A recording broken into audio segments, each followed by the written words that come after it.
Okay, you're on. Good. So this lesson is going to be on Lop Sao and some of the more precise parts of Lop Sao, how to perform it.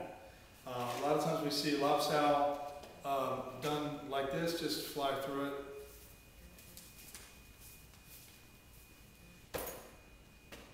Doesn't work for me. So let's try Lop Sao again. And first thing is, and this is good because he can play the John great, but all of us have some weaknesses. This is out right here when I first touch it, and it's too far. It's just too far away from his own body. When I pull, see, he's going to want to go straight. You need to be like, if you pull, where you go and you keep your integrity, your whole body can move. So the first thing is to make sure your distancing is good, your Wu Sao is good and all that. Second thing is, everyone should know, bongs do not go this way. They don't go that way. That's actually, for some people, if you've seen a lot of dolphins or seals, you may want to do that. But that's not the way we do it in the Kung Fu. It's here. Forward energy, and only as far as is appropriate for you to express that energy to where you're not overextended, it can be pulled over. So, here we are. We're going to slowly do Lop Sao in a couple of different positions. First one, as you can see, he's placed on his arm and brings the knife hand down and hits my hand. Now, he's going to twist the other arm and make sure he slides between his hands, and I'm off, and there we go. We stop at this point. He wants to now make this fist express just a little bit of forward energy to test, and he did, fortunately, one of the mistakes we're looking for, which is he's sliding up my arm this way. So I'll demonstrate it apparently the way God meant it to be done. I'm going to come here and I make that connection. I'm not going to go over because that's useless. So I'm going here, and as soon as I do that, he's going to go to the bong. That's what you want to do, and I'm going to immediately cross my palms. I'm right here, I don't fly over here. I'm right here on the center line, never left it. Now I'm making the grab, which there's a number of ways to grab, but I'm grabbing him here. I have a Wu Sao, but I don't need it. He really needs the Wu Sao because when I punch, if I get over him, let's say for instance I were to pull him down, he better have that Wu Sao.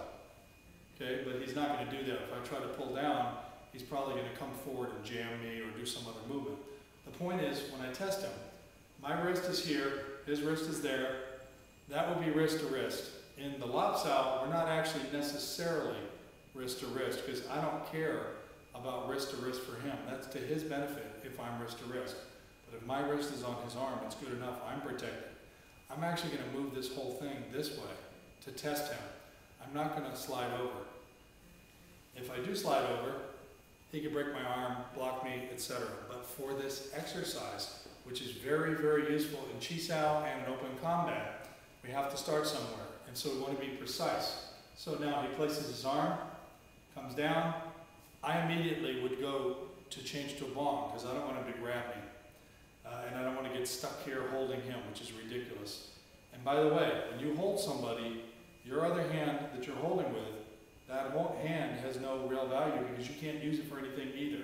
So you're better off if you do like a Pal Jong and you trap somebody, but you don't want to really be grabbing and holding people.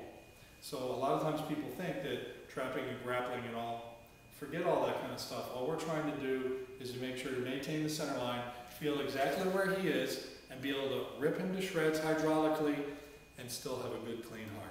So here we go, back up to practice. We'll do this side. There you go. And I'm going to slide down, and as soon as right there, you see that? Just like that, I'm hitting my own hand. But this is so that I can actually strike him and get him the hell off and twist at the same time and pull. Ratcheting, he immediately goes to the Bong Sao and pushes it out too far, which is great because I just kind of give him a little of this and then a little of that and a little of this. But it's important that when he changes that he not bring that Bong Sao out because there's a lot of consequences of that. One is just I can pull him, I can do anything I want. Whereas if he pulls on my bong, I'm going with him, and he's going to be sorry he did it. In fact, I think he's sorry for everything right now. Okay, so I think that covers the Bong Sao for now. Did anybody miss anything? Do you think we missed anything? He's paid to say I did it right. So that's good for Lop Sao, and I will look forward to your constructive comments, and maybe you do it differently. I feel badly about that, and we'll talk soon. You can click that off. How'd you like the Lop Sao lesson though?